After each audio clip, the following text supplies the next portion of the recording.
ہم کریں گے ہر مظلوم کی حمایت۔ السلام علیکم، میں ہوں حرین فاطمہ اور آپ دیکھ رہے ہیں حمایتی نیوز HD چینل۔ نظر ڈالتے ہیں آج کی اہم خبروں پر۔ Breaking news. حیدرآباد تھانہ ہالی روڈ کی حد میں رہنے والے علاقہ مکینوں کا منشیات کے خلاف احتجاج۔ ان کا کہنا تھا کہ ہمارے علاقے میں منشیات اتنی بڑھ چکی ہے کہ اب ہمارے بچے پڑھنے کے لیے اسکول بھی نہیں جا سکتے، کیونکہ اسکول کے باہر منشیات فروشوں نے اپنے ڈیرے جما لیے ہیں اور وہاں منشیات کو سرے عام بیچ رہے ہیں۔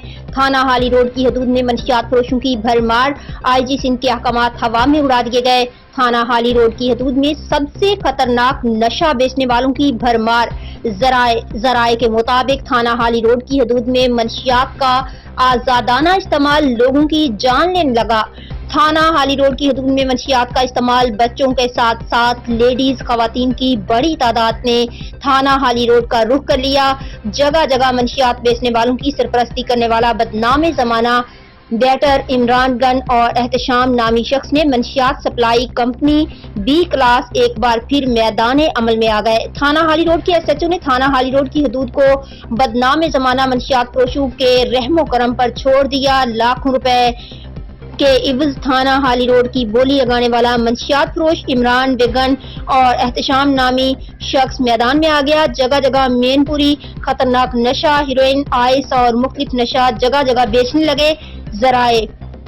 تھانہ ہالی روڈ کی حدود کو اپنی جاگیر سمجھنے والا عمران بیگن اور احتشام نامی شخص خود ایک بدنام زمانہ منشیات ڈیلر ہے۔ ذرائع کے مطابق جو گزشتہ سالوں سے مفرور ملزم اور دیگر منشیات کے مقدمات میں IG کی اسپیشل رپورٹ میں مفرور ملزم ہے، لیکن ہالی روڈ پر پولیس کی سرپرستی میں منشیات فروخت کرانے میں ہالی روڈ پولیس ان کا ساتھ دے رہی ہے۔ افسوس کی بات ہے، ہالی روڈ کے علاقہ مکینوں نے DIG حیدرآباد اور SSP حیدرآباد سے اپیل کی ہے کہ ان منشیات فروش اور جو قانون کی کھال میں چھپے ان منشیات فروشوں کی مدد کر رہے ہیں، ان کو جلد سے جلد قانون کی گرفت میں لایا جائے اور نوجوان نسل کو تباہ ہونے سے بچایا جائے۔ فہیم احمد ارائیں کی رپورٹ۔